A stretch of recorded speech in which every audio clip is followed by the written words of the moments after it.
And speaking of extreme accountability and transparency, I imagine it takes extreme accountability and transparency in order to build wealth while navigating massive debt. How do you help people do that? Part of it is making sure that there's no shame in the room.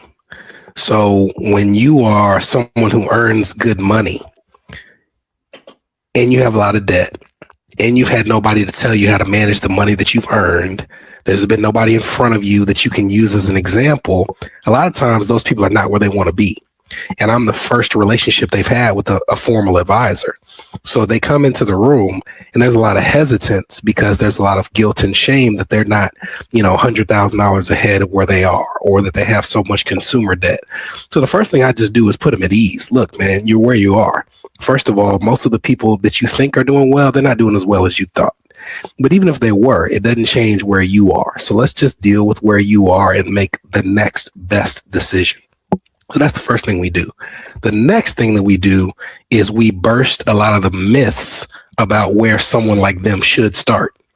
So if we have someone who comes to us and they are a young attorney and they've got $200,000 of student loan debt, well, there's 10 different ways to pay that student loan debt that would allow them to establish a savings and investment account while they're paying down the debt.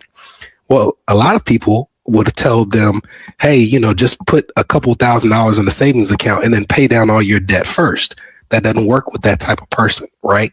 If you have a type of person who comes in and says that they should be maxing out their 401k, but that article that they read saying that doesn't account for the fact that they have $30,000, $40,000 worth of credit card debt, well, they can't start that way.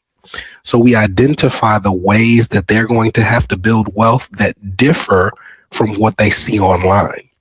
And then it's just all about exposure and continuing to add to that financial literacy. So if you look at a lot of the strategies that my clients use, many of the times they are the exact opposite of what you would tell somebody to do online, but it's because they don't line up with the avatar of the person that they're writing these articles about.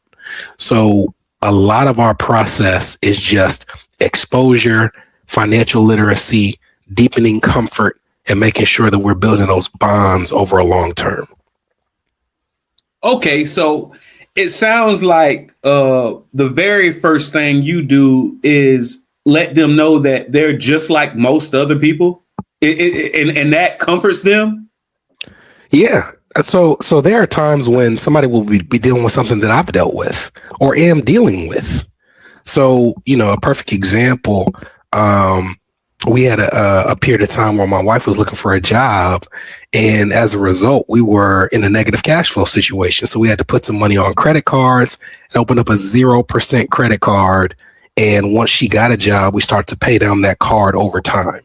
It had coincided with us coming out of COVID and buying a house at a low interest rate that was bigger than what we could afford at the time. But the goal was to kind of grow into the house. Then we get in the house and she loses her job.